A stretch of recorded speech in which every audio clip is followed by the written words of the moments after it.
So when you want to bring your bae home or bring your bae something special, that's the song that you would definitely go to. It's Better Than Me. Yeah, we actually, thank you. Um, and actually, that's funny. We went way back. Had a little. They were dealing with a woman who didn't like me, didn't want me to be his friend, just didn't want me around at all. It was hurtful, and I just saw like what he was going through. I mean, everything. And then that song came from me, like she's putting you through so much. I mean, I've been there with an open arms as a friend who doesn't want me around. I just saw the pain all the time. But that happens in love, and I wasn't getting. It was like my own thoughts and my own getting in between. But still, I saw the difference in him, and then that song came sitting with Jack. And I say, hey, I'm going through something now, so let's write about it. That's how that song. I'm sure a lot of people can relate to that. Someone that you love and care about, who's a friend in your life, you see them being mistreated by somebody, and like, not something you necessarily say to them because you don't want to get in between a relationship, especially if they're dealing. You don't want to break up the home, but I'm sure a lot of people can do that. Just having your heart and your mind feel like, wow, if that was my life, or if that was possible, I would want to not only see an amazing relationship that could be, but they don't deserve to be hurt, being abused by this person. So that's where that song came from. Story. Wow, I never knew the context was that deep for Yeah, that particular song. I was just like, okay, you got this new chick on the side and she thinks that she's better than me and things like that. That's where I was thinking the concept was, but it goes deeper. yeah, So every song has a meaning. we wanted to. I remember we wanted to make it a little bit more lighter, in the lyrics and the story. I remember just talking about my situation, and we just kind of wanted to lighten it up a little bit. So it wasn't so heavy. Still have fun. And not really make the video too heavy either. We could have told that story in the video too. But we just wanted to have more fun with it. But yeah, the deep was definitely a story. Sure, some people can relate to that. You know what I'm saying? Like seeing a loved one you care about get hurt and abused and all that. All the different levels of that. We know that it's kind of like we want to not save them, but we know that they deserve better. So yeah. Now I know the context of the song. It was deeper because that's where I was thinking it was going. Like, he's got this new chick and she thinks she's better than me. But we're going to switch gears. But this is important. It's important she touched it in her song. Like, domestic violence still impacts women. And things like this can be therapy. And music is like therapy. Music is basically therapy and medicine to people out here. People Yeah. need medicine in such rough times and such chaotic times. And your music alone, you and Shantae Moore and Eric Benet, and Jill Scott, all of your Kanye Doss as well. Your music has really gotten me through all of this stuff because ever since we ain't even gonna get into politics. He know who he is. He sat up there and he lied at this debate. It was a mess. Yeah. Y'all's music calmed me and relaxed me, especially your Straight Away album now. You guys need to go and get that album. If you do not have Miss Terry Dexter's album Straight Away, you need to go and stream it. Trust me, this album will get you through Thank you. everything. Thank you. That means a lot. Really. And you've also done a play. You've done Love on Layaway? Oh, Love and Time. Yes. Yes. Love it. Yes, with David Tower. So much fun. My first time ever acting in my life, and they believed in me enough to allow me to play the lead. I remember telling him, "Are you sure? Are you sure?" And he was like, "I'm sure." And I just love and adore him. And he basically started my whole career after, which has been awesome. Great experience, great journey, I would say, art to my music career. My music career is like, hold on, wait a minute. My boy's like, wait, hold on. We trying to make room here, but it has been more inviting. But yeah, it's called Love in the Nick of Time. You can actually still see it BT shows it. TV will air it as well. It's on Amazon. It's still easily available to see. And then David E. Talbert, he has an amazing musical coming to Netflix in November. Amazing. Of course, Whitaker, all these great starring in it, so many people. And it's great to see him just exploding in his career. He gave me an opportunity and great chance in my life. Great to see him just blowing up and exploding now. So November the 11th, it's coming to. So look out for that, David E. Talbert's new. Called Jingle Jam. So I gotta throw that in there. Yes, you guys, please go check out Love in the Nick of Time. It was amazing. And then the song you did with one of the actresses, Put Yourself in My Shoes. That song and the way that you were battling with each other, the vocal range, everything, I loved it. That should have been a hit. And you got to do what you love. Hey, lovely ladies. Hey, sis. I'm here with Terry Dexter.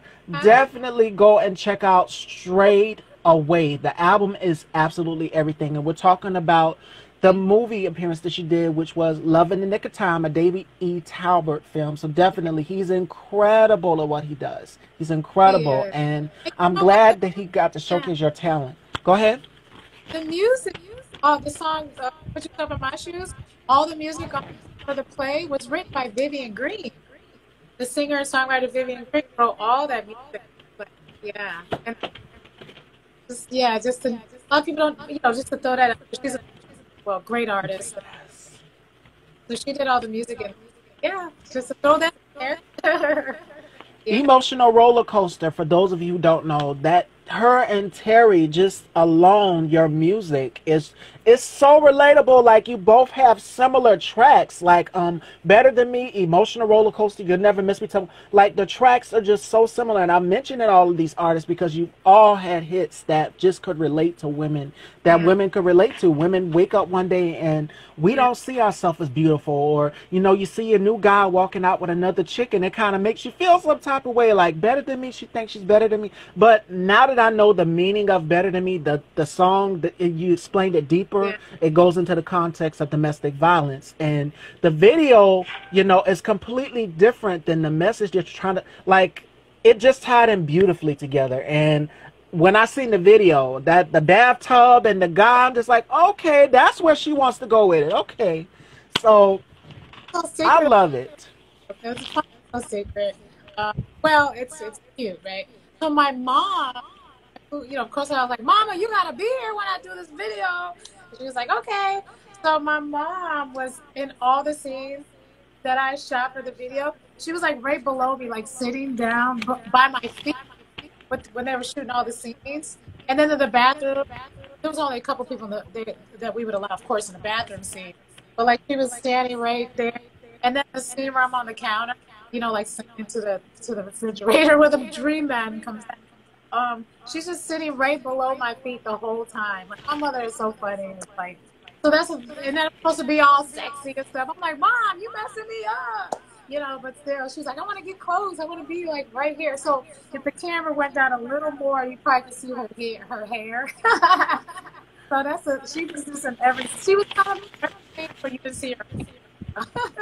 My mama. And it's good to have the support of family out here, like, so important. From humble beginnings, growing up into, your own womanhood, and you've got this #1 album, Straight Away. So you're at the height of your career and success, and you still are, and your fans still love you and know you for it. Like I said, you're one of my favorite hits, and I love it. It's I'm the One for You, and y'all need to go and check that song out. It is slamming, and I read some of the reviews on YouTube, and I said, why wasn't this song a hit? She should have put a video out for it. Like, it could have been a guy in the music video kind of chasing after her, trying to follow her and get with her. Like, that's the type of song, if you're trying to get somebody and get their heart, that's the song you go for. Thank you. I'm gonna tell Sauce that, the producer, too. We worked really hard. He would love to hear that.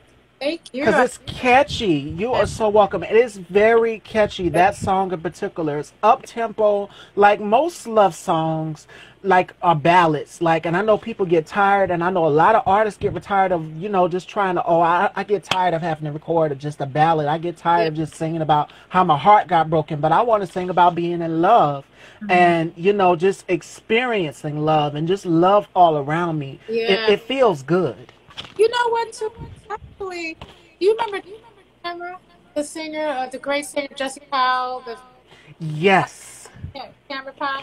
They had records. They were on the air. But wait, were they on? Yeah, they were on the air.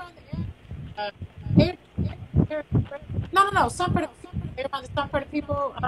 My love is the. You remember that? The Ish. Yeah. Yeah. The two women that were and they had their own record that came out too. Great talent.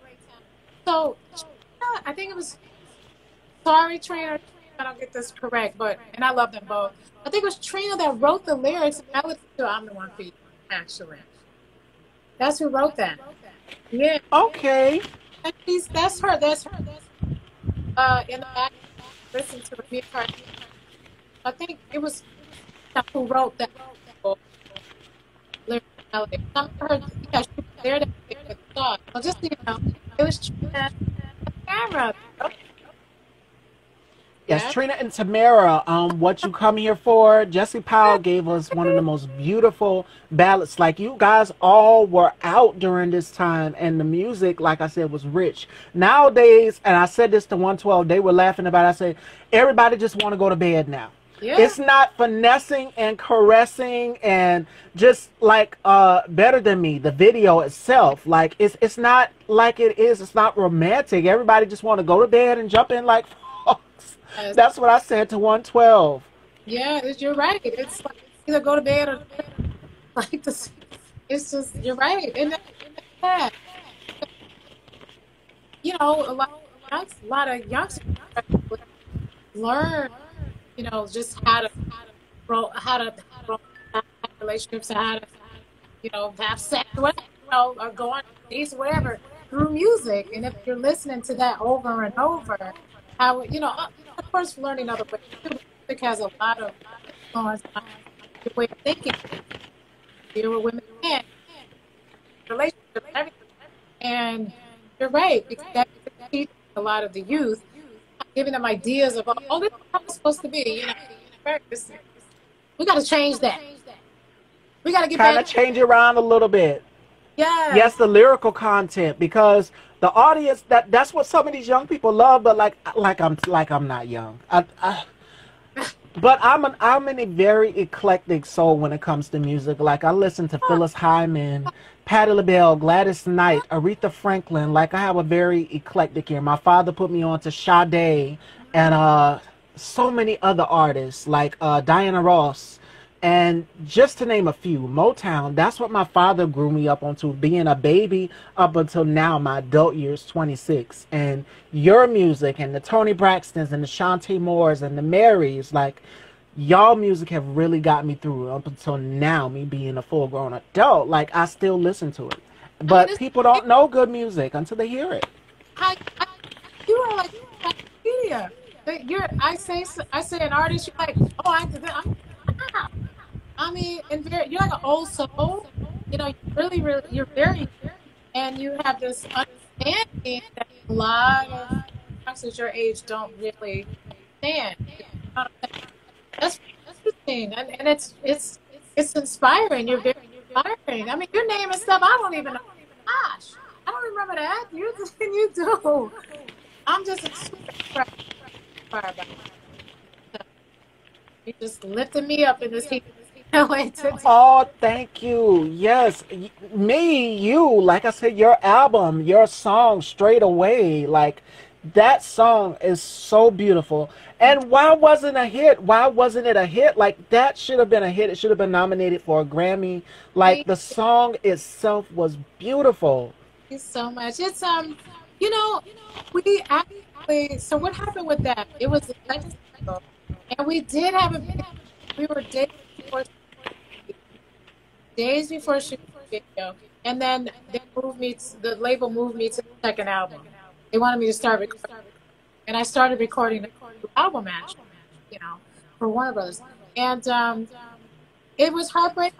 It's the business, you know, things happen and we got but we actually, Billy Woodruff was correct. And we came up with the storyline, which would have been, I mean, it was amazing. It was definitely controversial at the time.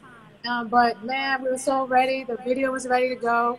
And we got the call, you're going to DC to start recording new music. And I was so heartbroken, but it's the business. But I will say that the record got released to radio. So the record came out to radio, and I'm gonna tell you, I was so grateful. I lived in New York City at the time. I mean, although I didn't write this record, it was my favorite record pretty much on the album. I love the whole album, but this one was a record I fought tooth and nail to get. You know, once I heard it a while back, I got it later, and I kept pushing. Give me that record.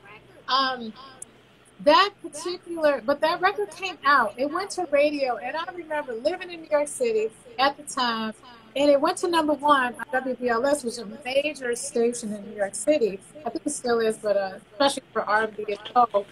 I remember going to the radio station, guest DJ, and the record was #1 in the city. And I remember the prize, and I just remember the top 10 countdowns on radio. I don't know if they still do that today, but I remember, you know, I got to do the top 10 countdown. Program director looked at me and said, "Here's the #1 record," and I was like, "Oh my gosh!" And it was my own Right Away record. So I'm just glad that it got released to radio at the time, and so many people heard the record. I was able to tour and sing the record as well, incorporate. It did well in a lot of key cities, even without, you know, a video, or we had pretty much moved on to the new album. But it still started. I remember it started doing pretty good for not the biggest promotion at that time, because, like I said, we were already starting on the new album. But it was it was growing its own legs. I remember getting the report every week. Straight away, it moved up, even in the report. It was added to this station. So the record itself was doing its own thing on its own, with the quality of the record. People just like it. That's a blessing for me. I'm so grateful for that. You know. Yeah. What was your first reaction when you heard one of your hit singles on the radio for the first time? Oh, I was, oh gosh, I think it was in Memphis. I was in Memphis with my dancers at the time, my romance Leroy, and one of the promoters. I was sleeping. I was so tired. So tired when you're touring so much. And I was in the bed, like laying on the show, sleeping. And I was so tired, and I could barely hear it. And my road manager Leroy tapped me. He said, "Terry, get up, you know." And I was like, he said, "You got to hear this." And he just looked at me. He has this really funny, big smile. I kind of woke up to the being played, and then he was just looking at me like, and I was like, "Oh my gosh," I'm so excited. So I remember that moment. And records sound different when they're on the radio. You know that? When I heard it on the radio, it's so much bigger. I don't know what it is, but when you hear it through the radio stations, the radio waves, it just sounded so big. Amazing experience. I think I cried a little bit, but yeah, I was in Memphis, and I remember hearing the van, half asleep. So very grateful for that. Yes. And it's moments like this that you love to cherish. Now I'm going to ask you another question. If you could open a show for any singer, who would it be? Oh my gosh. Oh my.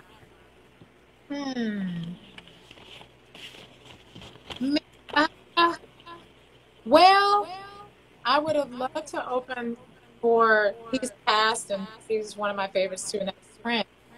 If he was still here, I would have loved to for him. Absolutely. I did get to see him when he was here. He did the 21 Days tour for the in Los Angeles at the Forum, and he had different like an array of artists opening for the time. So that was kind of cool. 'Cause I was like, wow, it's like a different. It was just different types of artists too. But yeah, I would love to if he was still here. And you know, if he was still here, he would have been performing and doing. And we all miss him. But I would say he's not here now, but I still have that in my head and perform for Mr. Prince. You know, yeah, that would be the first person. That was a lifelong.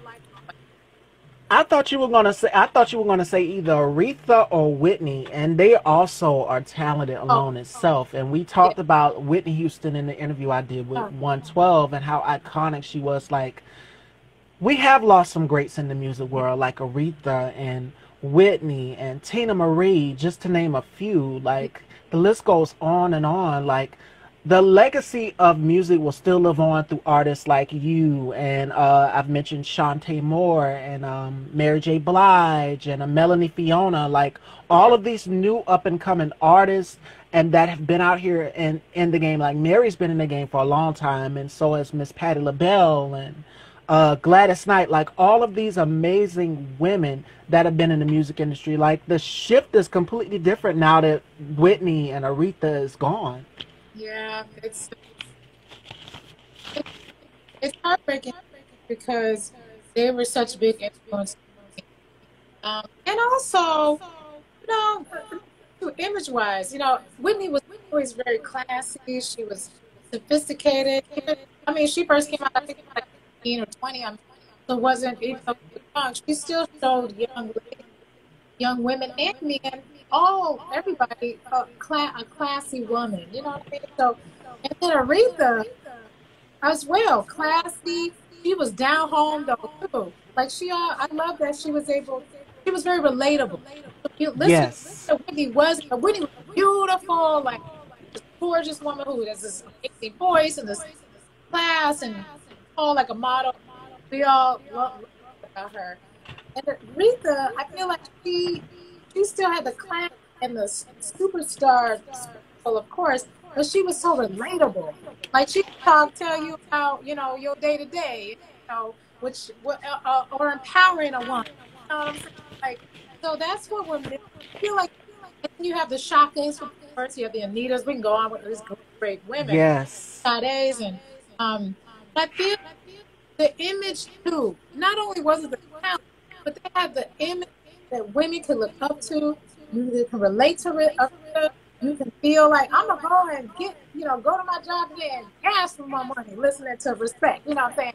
Or I listen to Whitney and look at her and feel like, you know what, I'm classy. I have self-worth. You know what I mean? The image of these women were very important as well, and not just the gifts and the music, but the imaging, and that's something that I feel like we're missing as well today, and we see more of that. You know, the influence of the image as well. Yes, because like the image from back then, like I keep bringing up the picture, because it's amazing, it's beautiful, and I've seen it. Like the image back then, the way girls are looking now, that Yeah. like everything is completely different now. We're in a whole different ball game. Right. Like the music game has completely shifted with auto tune and everything. And you would actually hear people sing live. Like people would actually get up there and sing live. Like I've seen Patti LaBelle sing live, Right. and not live in person, but live on television. And just in general, this woman can do it without a band. She can do it without anything, Yeah. acapella, whatever. This Patty's incredibly talented. Yeah. I mean, and that's with all the added sounds, like making sing way. I feel like it's something, get that computer sound, real spirit of the voice.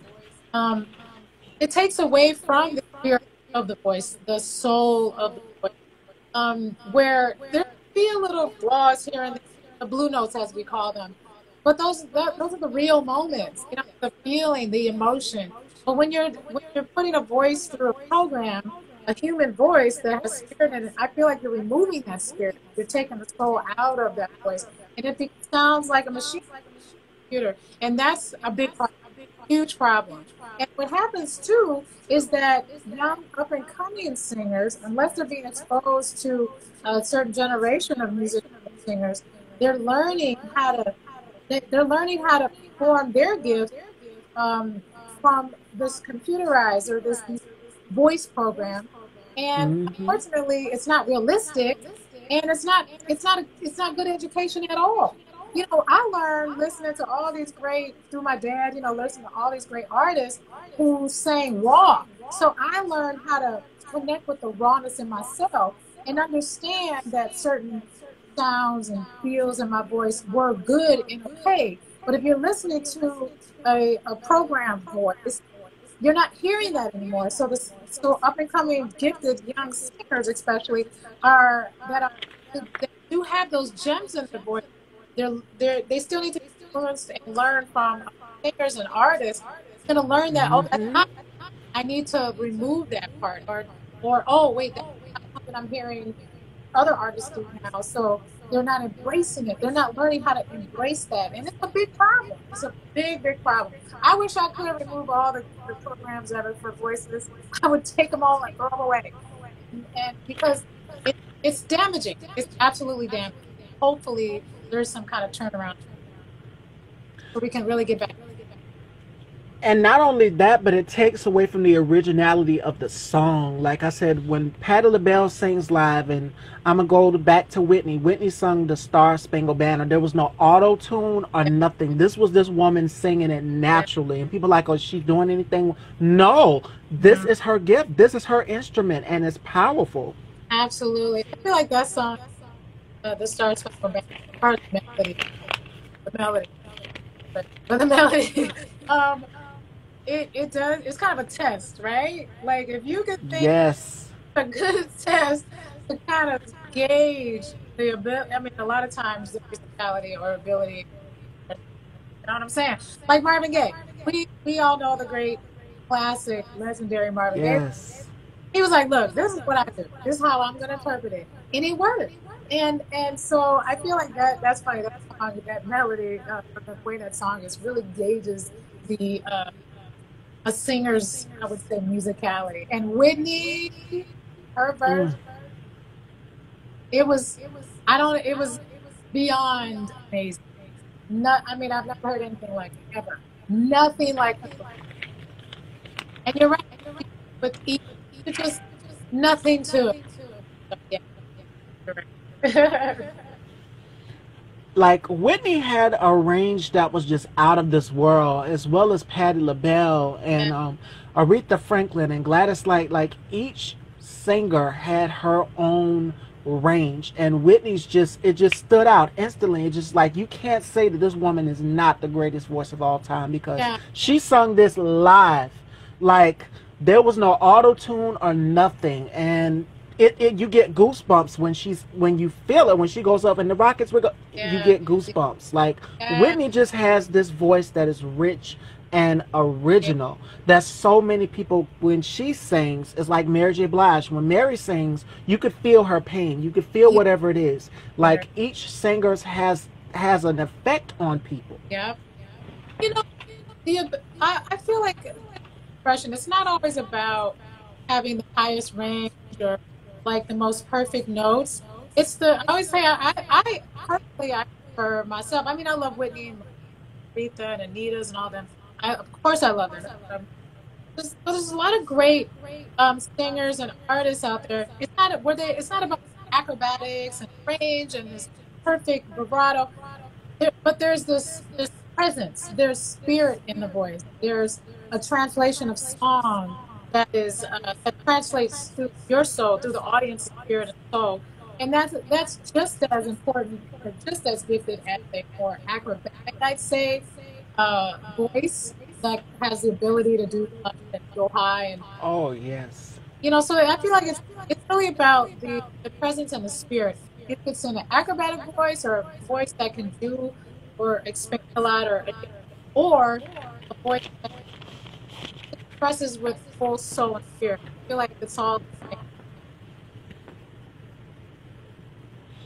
yeah. And so every singer has a gift. Every singer has a gift, and it's up to you to find that musical instrument inside of you. What advice would you give to young men and young women that want to get into the music business, that want to become a singer or a songwriter? Yeah.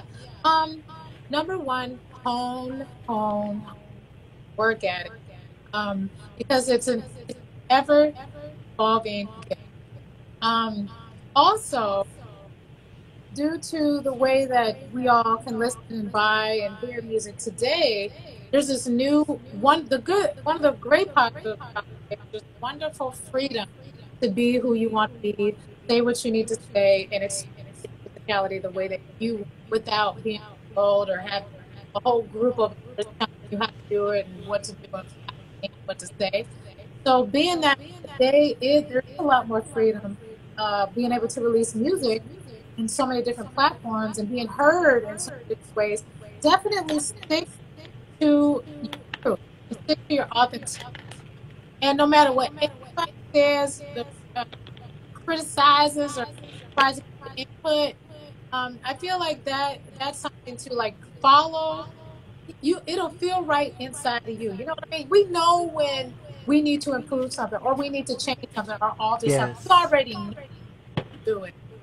But when you feel like this is it, this is how I want to do it, how I want what I want to say, go with that, and no matter what anybody else says, go with your gift. I always say go with the gift. The gift leads the way. So let the gift lead. Let how they lead. Go with that 100. Okay, that's what I trust the More gift. importantly, originality. More importantly, originality. You know, a lot of people say, oh, well, I want to become a singer. And then they get so up there. They get so up there that they forget the ones that help them get to where they Yeah, need to be. The music trainers, the singer, everyone who has helped them get to where they need to be. You forget where you're at. And you are now at these humble beginnings. yeah, Don't forget the ones who have helped you get to where you're at. And I think I heard Aretha Franklin say something like that in an interview before, where she said, you never forget the ones who have helped you yeah, get to where you need to be from point A to point B. Because there's a lot of talented people out here who can sing, who yeah. can dance, and write songs and all of these things. Right. And with everything going on now, COVID is kind of like a setback. But now we've got these streaming platforms that you can release your music on so that Right. people can hear it. Absolutely. Absolutely. Definitely always keep your family close. And because you can start to lose sight of that as your career builds and gets bigger and bigger and more things come. And the bigger your career gets, more people come. Um, but you can't forget about your family. And we all know who our family, ones that were there for you in the beginning when there was nothing wrong, just loving you and supporting and mentoring you and all those different things, like family from friends, mentors. Keep them close. Never lose sight.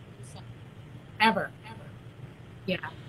Especially when you're at humble beginnings, ladies and gentlemen, please Yeah. do not forget that. So, are we going to take some questions? Do you guys have any questions for Miss Terry before we conclude the sensational interview? We talked about passions, we've talked about fashion, we've talked about the Straightaway album. Again, I'm going to keep begging you guys to go and stream this album along with 112 Forever. Definitely put this into your playlist. Go and stream it. Sparkle, that was just here a few minutes ago. She did the hit single with R. Kelly, Be Careful. She's got a new hit single out that will be dropping tomorrow called Easy. So definitely go and stream that. Go Love. and stream 112's album. These are things that y'all need to be putting into y'all playlist. There's an artist by the name of Tremel and Carl. Definitely go and support them. G Status ATL. Rhetoric is going to be guest co-hosting with me tomorrow, ladies and gentlemen. So tune in at 9 a.m. The beautiful Rhetoric will be here. But put these albums into your playlist straight away. That album, please go and put it in your playlist. And the Yes. And songs that I suggest, I go have ahead. Stevie, thank you. Oh my gosh. And thank you for all that you are doing to sit here and talk music in at home. I feel like this is these the conversation we've been having all today, listening to 12 and talk, this is home for us. Like the real conversation, you are having it. And I'm just so grateful. And you're amazing. You're a superstar. And I'm just glad to see and meet you and speak with you. And it's such a blessing. And I'm just seeing you rise and express yourself. So I'm right with you. I love it. Thank you so, so much. Thank you. You are so welcome. Like I said, you're one of my favorite singers, and Thank you you. top the list. You're right up there with the Shantae Moores and the Mary J. Blige and the Faith Evans. Thank Like, y'all are some of my favorite singers, and I can't forget my girl Dawn Robinson from En Vogue. Like, En Vogue is one of my favorite girl groups. Like, all of you guys collectively, all of you ladies have something very, very special. And music is dear to my heart. And I'm pretty sure the fans, the audience, the followers, they're used to it too. They love the music. It's getting us through all of these dark times. Like, you guys are the therapists for us, the therapists for our souls. You just do not know how much your music impacts each and every one of us. Oh, that means a lot. Thank you so much. I appreciate you. This has been amazing. Thank you. You are so welcome, and I definitely would love to have you back. We're Or going to keep posted because I know you said you're working on something. yes. You said I might like it, so I know I'm going to like it because I know that I'm the one for you. I'm going to go and blast that song. I've been blasting it on repeat nonstop today, and I'm pretty sure my father has told me, and the dog has stopped barking and everything. Like, it was on speaker, so Thank you. that song in particular, please go check that song out from the album Straight Away, that album in particular. And Terry's working on some new things as well too, so stay tuned and make sure you guys are following her to see what she's going to be working on. So no, I don't want her to spill it here first, but you guys know that I will be the first to know because she's going to tell me. Oh, someone is saying, hey Terry, DL Hampton. Hi. Yes, so we got people coming in. Go and stream Straight Away right now, you guys, ladies and gentlemen, because that album, when I tell you, the hits back to back to back, whether you're going through a breakup, one of them will be You'll Never Miss Me Till I'm Gone. Whether you're falling in love, I'm the one for you. I Love You. And Straight Away itself, it can be a mix of in between. And then if you're going through a situation, Better Than Me. So each hit has a scenario. Keep that in mind. Thank you so much, Miss Stevie. Thank you so much. And again, you'll be the first to know. Got some new stuff, but you'll be the first to know. Yes, and we're going to wrap it up here, ladies and gentlemen. You guys thank Miss Terry Dexter for a sensational interview. It was a pleasure. I felt like I was talking to an old friend of mine's. Your duet with Eric Benet is one of my favorite songs of all time. Yes, that song, Spend My Life With You. Thank you. What? That's like a wedding song. Like, you think about it, you walking someone down the aisle. Like, that song is so beautiful. Thank you. Who would have thought that people were still talking about that song right now? People are still talking about it. Oh, that's such a blessing, opportunity. Oh, wow, yes. Thank you, dear. Wow. Now that's one that some people are like, wait, what song? Yeah. So Ever Love. Yes. Yeah. Like, these hit singles from Better Than Me to Spend My Life With You to Remarkable with Jaheim, each song tells a story to people, and this is the result that you're getting. Like, the music has an impact on people. Like, people have fell in love and got married off of the song, and they remember, oh well, this is the first time I met your father, or the first time I met your my wife around this time, just listening to your song. Like, this is the type of song that you would have at a wedding, Spend My Life With You. Like, that song is beautiful. Beautiful. Positive. But thank you. And thank you, dear. Wow, thank you. Wow. A lot of people don't know that one. It's on the album, on one of his albums. That's wonderful that you all like it. Why we do it? We just hope you like it. We just hope you do. Yes. So you guys, yes. We're going to wrap it up here with Miss Terry Dexter. It was a sensational evening. It was Absolutely. a sensational evening with you. Thank you. Thank you. All right, y'all. Bye. You too. Take care, and we definitely will keep in touch. Thank you. Thank you there.